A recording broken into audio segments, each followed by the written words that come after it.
Welcome back to the WHHI News. Have you ever heard of a poverty simulation? That's something the United Way of the Lowcountry does on occasion. We'll be doing it on Hilton Head Island.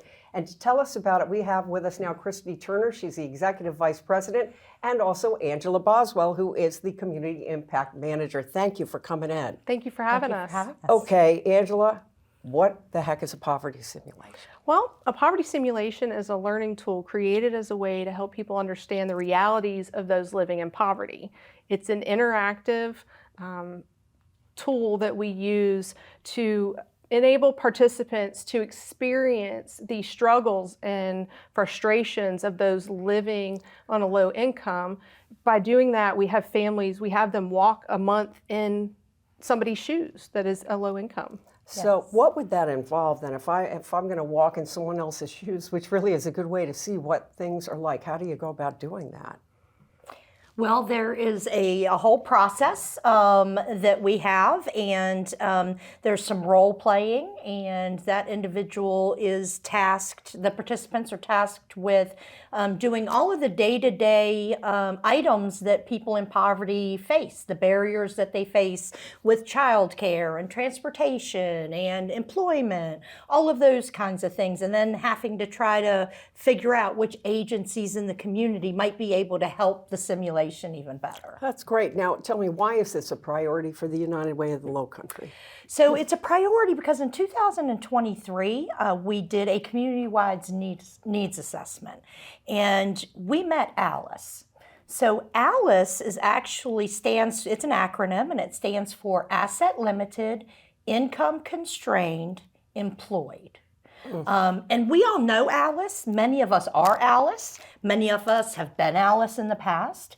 ALICE are our police officers, our teachers, our home health care workers that take care of our aging parents, our child care workers that take care of our children, the retail industry, the hospitality. They're working people, but they're barely managing to get by. So it sounds like with the simulation, you were showing what the challenges are for people taking part in the simulation that these folks face, right? Absolutely. And unfortunately, in Beaufort and Jasper counties, there are over 10,000 households that are living below the federal poverty guideline.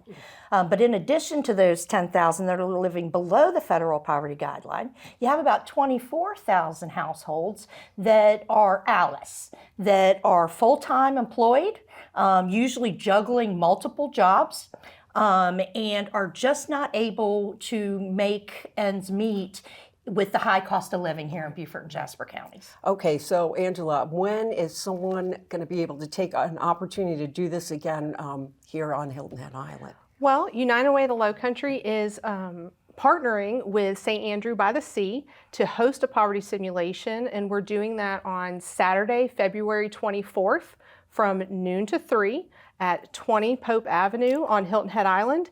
And we have open registration for participants. We'll open on January 21st, and that they can go, participants can register on our website, which is www.uwlowcountry.org.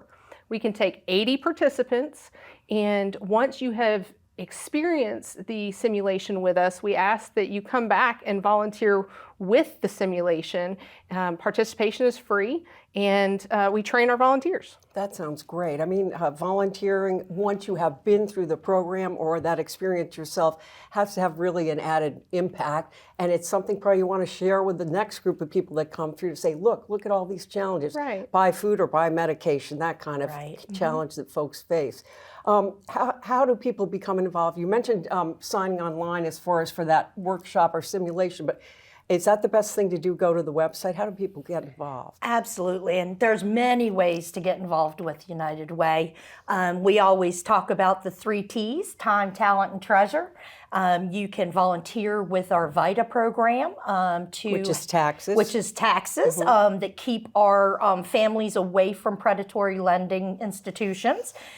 We have our EGR program where you can become a tutor and go into the school system and help our kids be on grade level by the time they enter 3rd and 4th grade. There are funding opportunities. You can help us make those important funding decisions for local nonprofits. And guess what? We're already out of time, and I bet you have even more. Oh, we do. We do. So go to the website. Okay, thank you both for joining me today. Thank you so much for having us. And we will be right back.